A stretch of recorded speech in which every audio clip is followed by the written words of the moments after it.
Okay, so I just watched Michael and I need to talk to you about this. So yeah, Michael is finally here, like actually in theaters. After years of hearing rumors and seeing set photos, it's real, 3 hours long. And honestly, I sat through every single minute completely glued to the screen. But here's the thing, I'm not just gonna tell you, yeah, go watch it.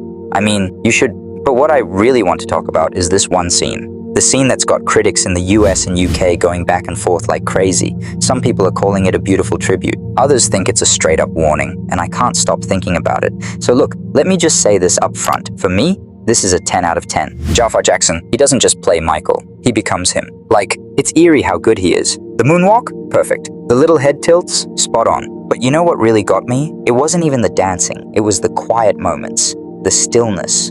Those scenes where he's just sitting there, saying nothing. And you feel everything. Director Antoine Fuqua did something really smart here. He didn't make one of those biopics that rushes through a timeline like it's checking off boxes.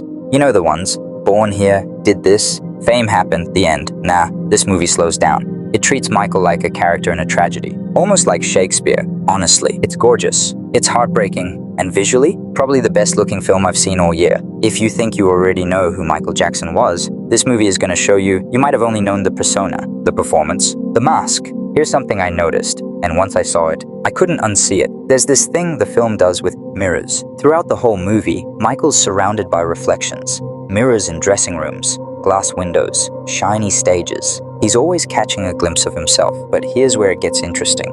Early on, those reflections are clear, bright, you see him clearly. But as the fame grows, the mirrors start getting darker. The reflections get blurry, distorted. Sometimes you can barely make out his face. It hit me. This is intentional. The film's showing us the price of perfection. Michael's superpower was reinvention, right? He could transform himself over and over. But the more he became what the world wanted, the harder it was to see himself. He literally became the man in the mirror, but couldn't recognize his own reflection anymore. And then, the ending, the "this is it" era.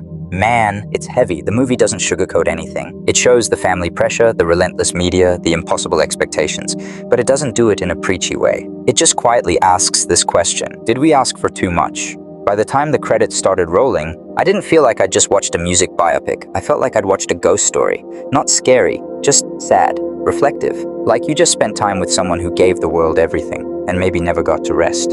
And that's why people are split on it. Some fans wanted a full celebration, just the music, the magic, the legend. Others are saying this honest approach is exactly what we needed. Personally, I think that's what makes it powerful. It didn't take the easy route. It took the real one. So is this the greatest biopic ever made? Right now, I think it might be.